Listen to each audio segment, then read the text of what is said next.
Coming to you on a rather frigid Monday evening, this is Primetime News. Many thanks for joining me on the Monday edition. I'm Michael Madimba. We commence tonight's top segment within the mining sector in the Rongo region. Rossing Uranium Managing Director Johan Coetzee, in an interview with Primetime News, highlighted that about 2,000 employment opportunities will be created from 2024 to 2036 and the newly awarded contract to Beifang Mining Technology Services. The value of the contract is estimated at 12.8 billion Namibian dollars. Our producer Petrus Namadiko brings us this exclusive interview. The fact that we've got a Chinese majority shareholding now is very good for us. So what it means is that the mine will continue operating until 2036. There will be between the mining contracts about 2,000 employment opportunities that will continue for until 2036 at this stage. We would have closed early in 2020 if Rio Tinto couldn't sell a mine, and then 2,000 people would have been out of a job. And we've got a very strong board that governs and directs how the mine is run. So definitely not. It is just good for us that we got majority Chinese shareholding. Otherwise, we wouldn't have been here anymore. Yeah. So it's part of our operating model coming out of the study. The Rossing fleet that you've seen there just now when we went to visit the mine is very old. Those machines has run for many years, and if we try to keep them going until 2026. But beyond that, you either then have to buy a new fleet, which costs about 1.4 billion NAM dollars, or you get somebody else that's got a fleet to come mine for you. Okay, and since we had to spend also about 1.4 billion dollars in a plant to do upgrades there, it was just a huge amount. So we tested it in the market. We got questions from suppliers to see what it will cost us if we buy our own fleet, and we also then went into the market and say, if there are contractors, we gave them a mine plan that can mine this for us. What will it cost us then? Okay, so we basically asked the major equipment suppliers for quotations, and then we also went out into the market for a request for interest, and we got about 20 mining contractors that said they would be interested to come work at Rossing. And then we went through a number of stages. It took us about a year to whittle it down, and then at the end we ended up with 3 contractors on a short list where we had then to decide who we're going to use, and we ended up with Beifang Mining Contractors. It's a Chinese-owned company. The contract that we have for them is for 13 years. They will start from 2024 and they will mine until the end of 2036, and the value of that contract is $12.8 billion for the 13 years. Billion or billion? Billion, yeah. Okay. Switching attention to the Kavango East region, where Hompa Sophia Munjembwe Kanyetu was officially designated as the traditional leader of the Sambu Traditional Authority on Saturday. Our correspondent from the region, Sawel Siku, brings us this insert.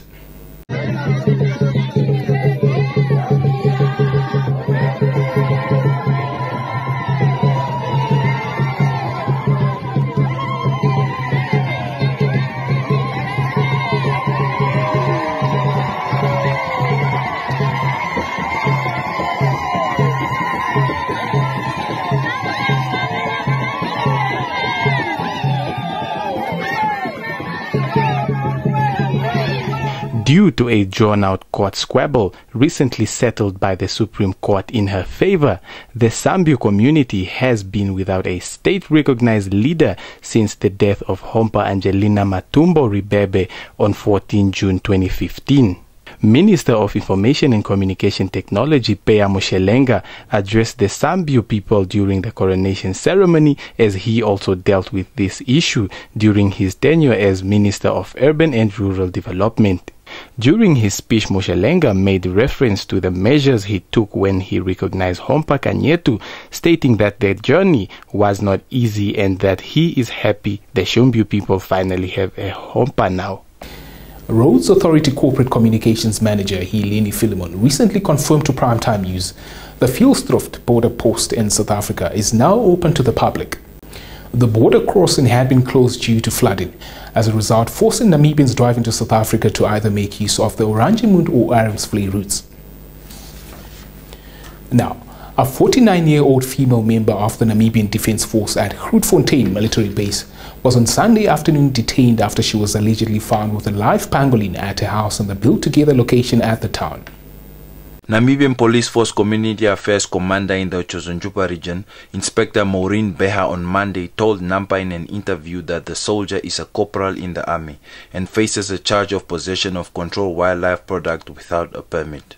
Beha said the suspect was arrested at approximately 12:30 on Sunday through a police-led intelligence operation. The live pangolin, which was allegedly found in her possession, is valued at 50,000 Namibian dollars and it was confiscated from her, added Mbeha. The suspect is detained at the Grootfontein police station waiting to be charged and also for her first court appearance during this week, said Mbeha. Police investigations continue. Reporting for Primetime News, Chokonia Nehemia. Stay tuned for the business segment.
Welcome to the Primetime Biz segment where business, economics and development are topical.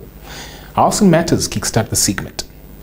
Minister of Urban and Rural Development Erastus Uthoni recently officially handed over 33 houses constructed by the Okahanja Shack Dwellers Federation. Uthoni in a statement said he wished to call on all members of the Shack Dwellers Federation of Namibia to continue to play their part, not only in taking part in the construction of their houses, but also to honor their loan repayments to the Federation.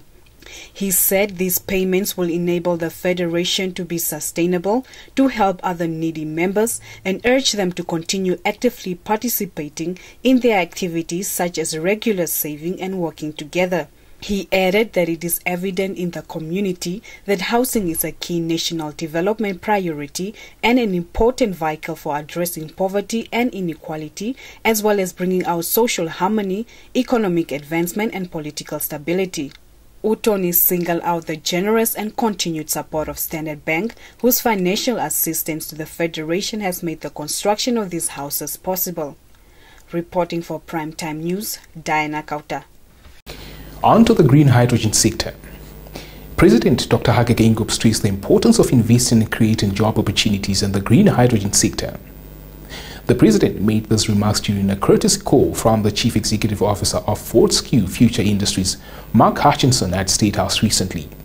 Let's have a listen to a portion of the conversation.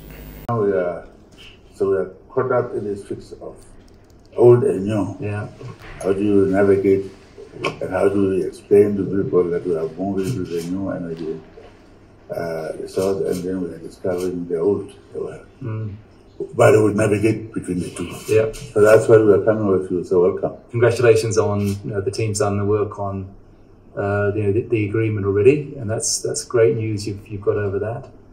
I think today I really come to say we're very, very keen to get going quickly and committed to the country. The world needs Namibia because Andrew's view is we reach 1.5 degrees over the next two years as a global climate. So the urgency around that transition you talked about, we believe is really, really critical now. And over the last 12 months, there's been a lot of support from governments around the world, United States with the IRA, Europe, Australia, Japan, realizing that we have to move quicker into green hydrogen. And Namibia plays a massive role in what the world needs. So we're very, very keen to get going as quickly as we can here. Our concern is that there's going to be a shortage of electrolyzers to actually make the hydrogen. So we commit today to say we're going to do that in Namibia. The southern part of your country we need wind data very quickly. Well, I'm glad to hear that. I'm trying to move away from individuals to processes, systems, and institutions. Yeah. So that's good. Yeah. Let's keep it to go on and move on and create jobs. Youth unemployment is a big one. Yeah. This concludes our top segment for tonight. As now we look at how the Mercury will respond to the weather conditions throughout the country in our weather forecast, as well as the economics roundup.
Welcome to All Things Action on Sport Planet. Our sports correspondent, Hesron Kapanga, is currently in Paris, France, covering the 2023 World Para-Athletics Championships, and reports that International Paralympic Committee President Anderson Pearson has called on athletes to break world records while competing at the championships. Over 1,300 athletes from 107 nations will be competing in 168 medal events at the 2023 Championships, currently underway in the French capital from the 8th to the 17th of July. The 10th edition of the championships roared into life at the Charlotte Stadium on Saturday. Speaking during the opening ceremony, Pearson said for the first time the World Championships take place in a place that will be hosting the Paralympic Games for the following year, and this is an opportunity for athletes to familiarize themselves with the venue as well as conditions of the city that will be hosting one of the biggest events in the world.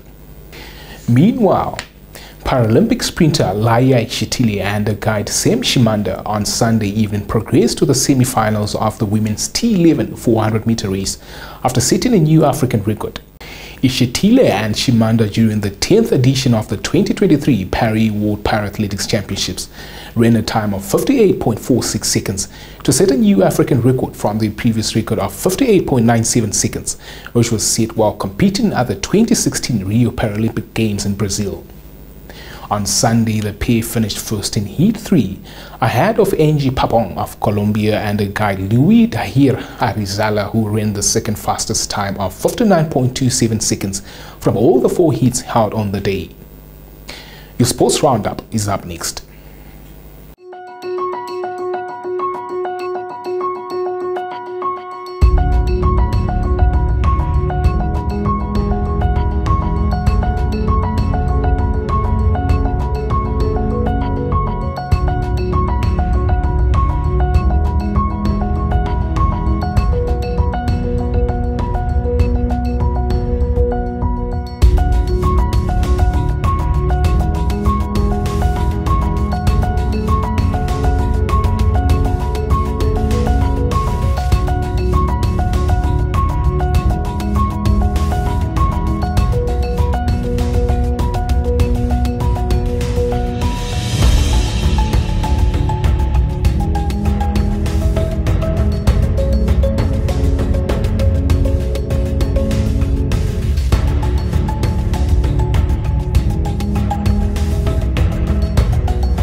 On that note, we've reached the end of tonight's broadcast. Many thanks for tuning in. Your viewership is highly appreciated. A kind reminder that if you're new to this platform, please do follow the prompts on our screen. Ensure that you subscribe to receive daily updates about the world around us. Do like and share as well as recommend the channel to family and friends. This will ensure the platform grows and delivers content that resonates with you, the audience. Otherwise, catch me on the morrow as we bring you the Tuesday edition of Primetime News. From myself, Michael Madimba, and my industrious creative team behind the scenes. Keep it cozy. Good night.